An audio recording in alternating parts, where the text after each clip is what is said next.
So I'm not normally a huge reality TV person, but like many other bored women in their early 20s right now, I have turned to the comforts of mindless drama and toxic gender stereotypes to avoid slipping into a deep, depressive episode. And I know, there are obviously so many issues to take up with the show, like the lack of diversity or how it simultaneously promotes aggressive monogamy while having one man date 30 women at once. But one of the things that makes me the most angry is the lack of actual flavor in the fashion on the show. All of the contestants follow the same basic formula: royal blue, yellow, or red evening gown for the rose ceremony, skinny jeans and booties with a neutral top for their group date, and some kind of outdated sheath dress for the cocktail party. Obviously, there have been some exceptions, and it's totally fine if you like that sort of thing, but where is the interest, the trendiness, any semblance of vintage? I want to see some gender-neutral, thrifted fits that a pretentious art kid would wear. I want to see a manic pixie dream girl. So I decided to play dress up for the day and show you what a bisexual Zoomer with a useless arts degree would wear if she went on The Bachelor with mostly thrifted and vintage clothes. My first outfit is pretty basic because in order to get past that first round, I have to convince The Bachelor that I'm just a sweet country girl who is absolutely not going to rant to him about the evils of capitalism and misogyny. I went for this pretty pale blue dress with a slight sheen that reflects the light nicely, and to add a little spice, my favorite handmade earrings that I bought on Depop. Then I paired it with these vintage heels I thrifted. I think this outfit has sweet Cinderella vibes, but still strays from the all-out glam looks that the rose ceremonies are known for. This dress will also be effective in differentiating me from all of the bright blues, yellows, and reds that the girls normally go for on night one, but without standing out in a way that would actually reveal that I'm just here for the attention and clout. The only issue is that you can clearly see that I don't shave my armpit hair, and I don't think the rest of the contestants are in that phase of deconstructing their internalized misogyny yet, so I'll just try to never raise my hand too high. I'm hoping to blend in just well enough that I never have to talk to Chris Harrison and pretend to laugh while he makes the kind of subtly sexist jokes that your friend's dad might make when he's driving you home from a sleepover. Ladies, Matt, it's the final rose tonight. Thank you. So now that I've officially made it through the first round of eliminations, I'm going to start playing it a little less safe and show The Bachelor my more creative side.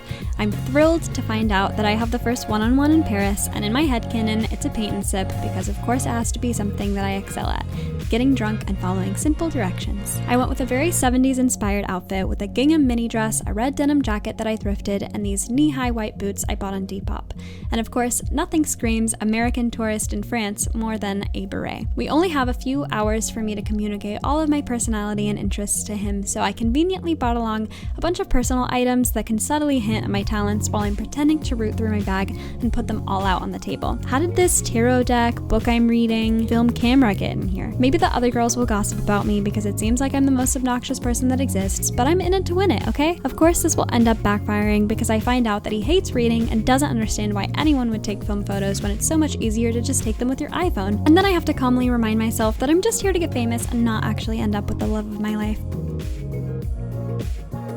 The next day, I don't have a date with The Bachelor, but I still need as much camera time as possible, so I immediately jump up to read the date card, and of course, I have to look as extra as possible. So I'm wearing this satiny black pajama set and a matching eye mask to look like I just rolled out of bed, even though I already have my makeup done. Then afterwards, we'll probably gossip about the girl who wants to send herself home because she's worried she's going to hurt The Bachelor by loving him too much, whatever that means. Then the girls will suddenly shift all of the attention to me and wonder why I keep getting The Bachelor's name wrong.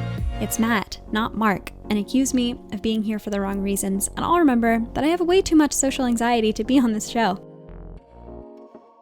Now it's time for the second rose ceremony, and I'm hoping that none of the girls have told The Bachelor that I obviously don't care about him that much and that I'm only here for the free travel and gossip. This time, I'm willing to get a little bit more glam, so I chose this pale pink dress with a huge slit up the side so that I can get some attention from the camera while side-eyeing the other girls after the contestant who left last week makes a dramatic comeback. Week 2, I have a group date and we're hiking to the top of a mountain, so I'll ramble about all my backpacking stories until the rest of the girls get super annoyed and ask me to be quiet.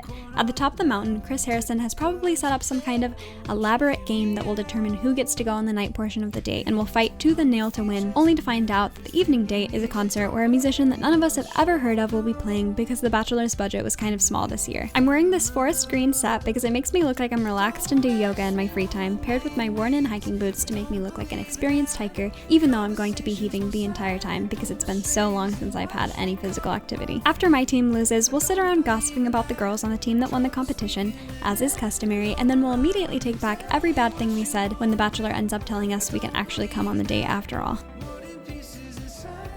So for the night portion of the date, I'm wearing this thrifted brown leather jacket that really has 90s sitcom vibes, paired with a more feminine lingerie top and my favorite pair of straight jeans from Everlane. I finished it off with my Doc Martens to give myself an extra 2 inches in height so that I can actually look the bachelor in the eyes as he says questionably sexist things.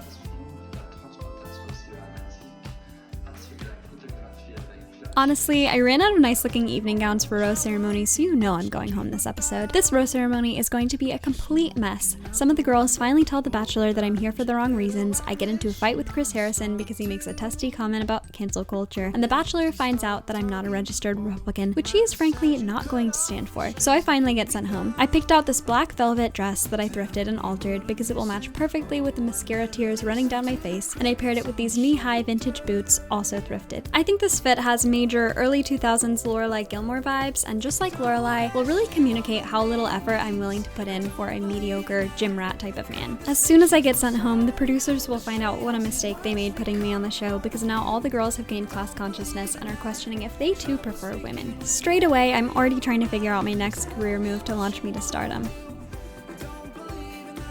I hope you guys enjoyed this video, and hopefully it fulfilled your fantasy of The Bachelor as much as it did for me. Let me know which look was your favorite and what strategy you'd employ to win The Bachelor if you ever went on the show.